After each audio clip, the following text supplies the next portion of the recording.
welcome back to WEAA Special, Saving Our City, supporting the upcoming National Urban League Convention. And we have in the studio, Lord, this man is moving, Lil Key, Baltimore's teen hip-hop artist, starring on the Rap Game Season 2.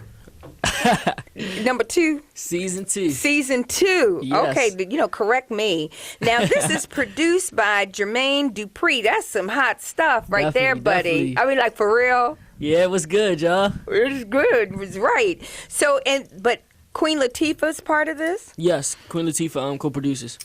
And so, first of all, tell us how you got into this whole business of rap. Now, you're from Baltimore.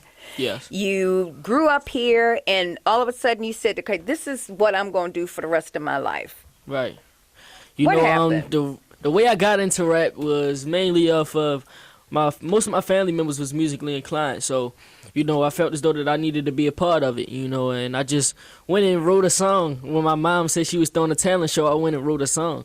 And I'm like, all right, can I open up? You know what I'm saying? I'm trying to open up for the show. I'm trying to get seen too. Right. So after that, she took me as a joke. Like, nah, you're not opening up. I don't think you're ready. So after we went into the studio, because it was more of a rush situation because the show was right around the corner. You know what I'm saying? So after I actually recorded, it turned out nice, and I performed it, and I shut the stage down. What do you mean you shut it down? What does that mean I exactly? shut it down. What do you mean shut it down? Shut it down means like had a crowd jumping, rocking, whereas though they want you to perform again. Right. So I opened up and I closed out the show. So that's how it started, and people just referred me for more and more shows. It kind of I also did a gospel rap in church. That was before anything, even before this. Where I just performed a gospel rap, and like the church and my family was like, man, like I think you got something. So everybody was telling me that I should actually start doing music, and I started out doing it, and we succeeded very well. But then how did you get this? Because I feel really as though I created my own lane. Not too many artists in Baltimore are clean.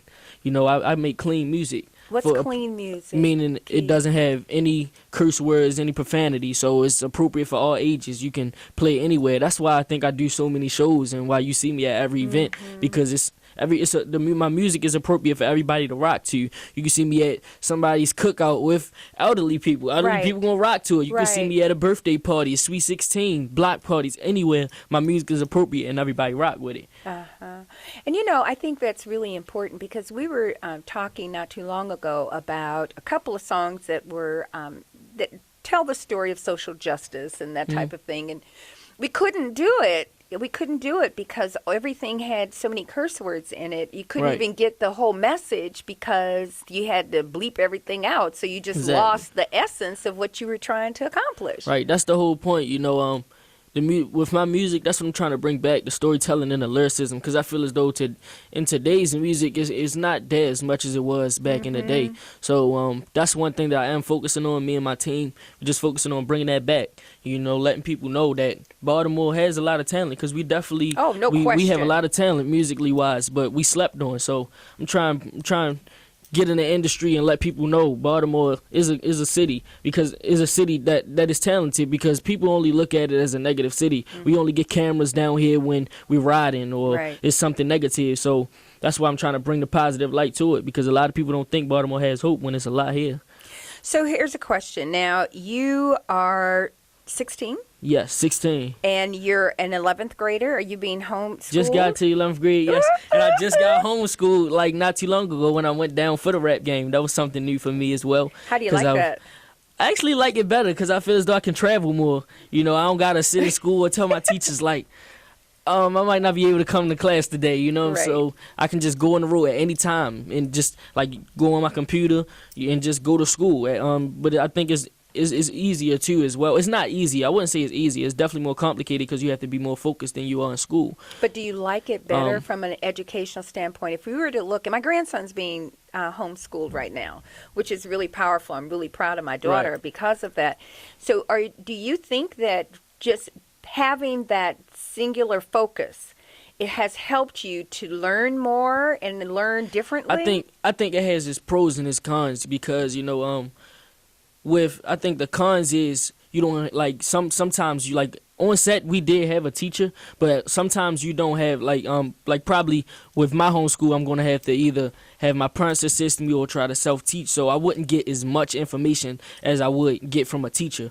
But but for the most part, it does help you focus more because you don't have anybody else around you that's distracting you, any classmates or anything. So it makes you focus and pay more attention so you can understand your work more.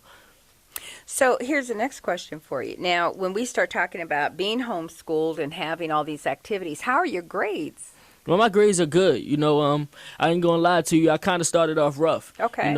So making the transition. Yeah, I definitely started off rough making the transition from middle to high. Okay. But my parents stayed on me like, no, that ain't. If you can't get these grades right, we gonna stop this music. Right. So I had to make sure I did what I had to do in school. Well, and that's what they're supposed to say. Yeah, and when we got homeschooled, and I got homeschooled, I feel as though like I think that's when my grades even rise even higher because like you said it makes me focus even more.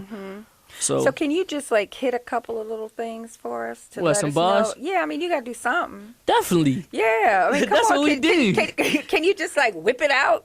yeah, I could do that. What type you want?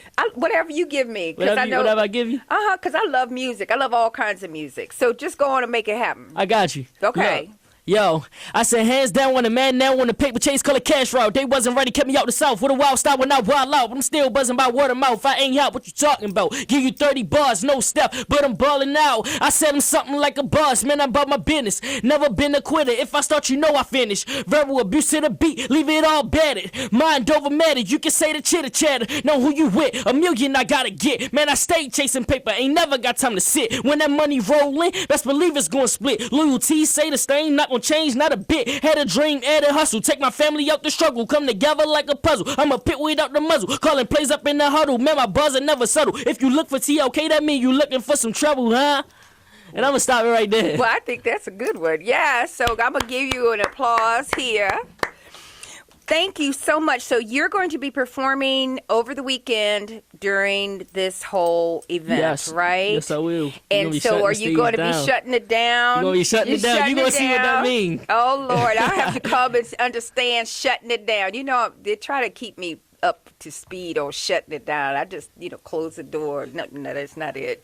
Tanya's over there looking at me like, yeah, no, you're trying to look old, right? Right. But you got to keep us up to speed. Lil Key. So now I can sit there and I can champion you and do all that. And tell Snoop Dogg that I said, hey, that we can go back over there and see him. Yeah.